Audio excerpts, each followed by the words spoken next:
À l'Élysée, dans le bureau de la Première Dame, c'est une découverte qui a semé un vent de panique.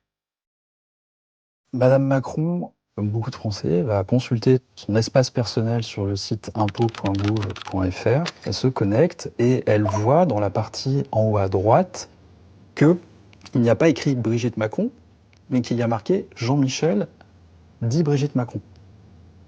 Donc là, vous avez, au-delà du haut le cœur, vous êtes totalement surpris. Tristan Bromet s'exprime pour la première fois. Il est le directeur de cabinet de Brigitte Macron et son plus proche collaborateur depuis 2017. Je refais la manipulation avec elle, je regarde, effectivement, c'est une partie qui est réservée à votre identifiant, c'est-à-dire votre identité, et c'est une partie que vous ne pouvez pas modifier.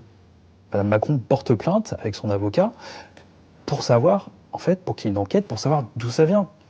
Et donc les enquêteurs ont identifié 2 personnes. Un couple de quadragénaires corses, Juliette et Laurent A. Ils sont placés en garde à vue.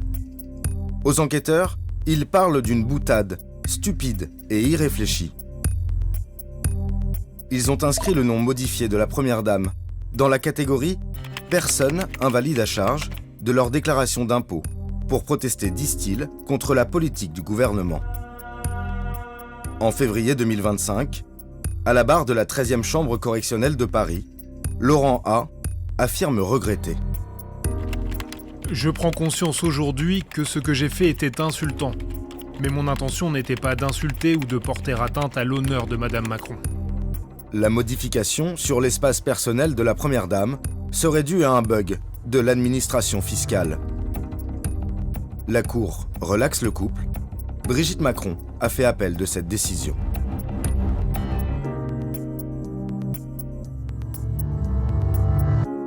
Vous savez qu'il y a cette histoire, cette rumeur qui court depuis longtemps, mais là, on change de registre.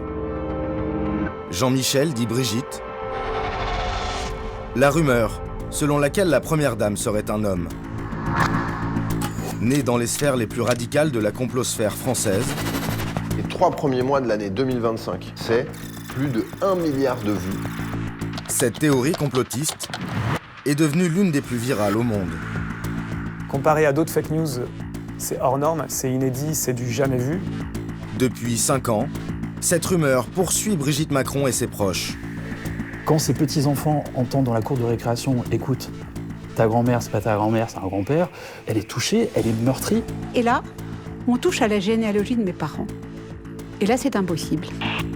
Une affaire au retentissement désormais mondial. In my opinion, Emmanuel Macron needs to step down from office because you have lied repeatedly to the French people, you have harassed journalists, you are a monster. Enquête sur une rumeur devenue complot planétaire.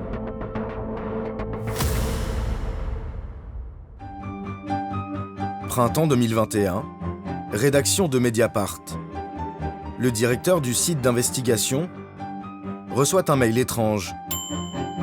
Il est signé d'une certaine Natacha Ray, qui se prétend journaliste. Natacha Ray sollicite d'abord Edoui Plenel en avril 2021. Elle le contacte à 2 reprises en se montrant assez insistante quant au fait qu'elle détiendrait des informations décisives sur la présidence Macron. Bonjour, journaliste et enquêtrice indépendante, cela fait maintenant plus de 3 ans que je m'interroge sur la véritable histoire de Brigitte Macron, qui n'est pas du tout celle que l'on nous a contée. Je détiens entre mes mains une bombe nucléaire qui, si elle éclate, sera certainement l'un des plus gros scandales d'État de tous les temps. Nous, par principe, tout nous intéresse, on se bouge pas le nez, on répond quand des sollicitations nous paraissent intéressantes sur des sujets sur lesquels on travaille déjà. Donc moi, à la suite des sollicitations de Natacha Ray auprès d'Edoui Plenel, je prends attache avec elle.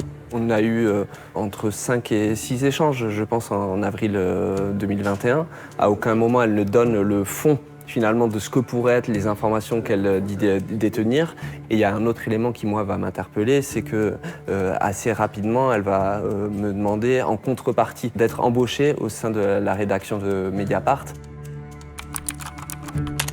J'aurais de toute façon besoin d'un engagement, d'une promesse écrite de votre main, celle de me donner un poste dans votre rédaction si ma démonstration s'avère convaincante, car je suis au chômage. J'ai trouvé que c'était pour le moins audacieux, suspect quant au sens de sa démarche. On n'achète pas d'informations, on ne fait pas de promesses d'embauche. J'acte le fait qu'en fait, on est face à une personne qui sans doute invente des choses, qui dit détenir des éléments mais dont elle ne veut pas nous faire part. Antione Rouget ne donne pas suite. Mais quelques mois plus tard, en décembre 2021, une collègue l'alerte. C'est une collègue de Mediapart qui me dit écoute Antione, juste pour te signaler, il y a une vidéo sur un compte Facebook qui évoque Mediapart mais qui t'évoque aussi nommément.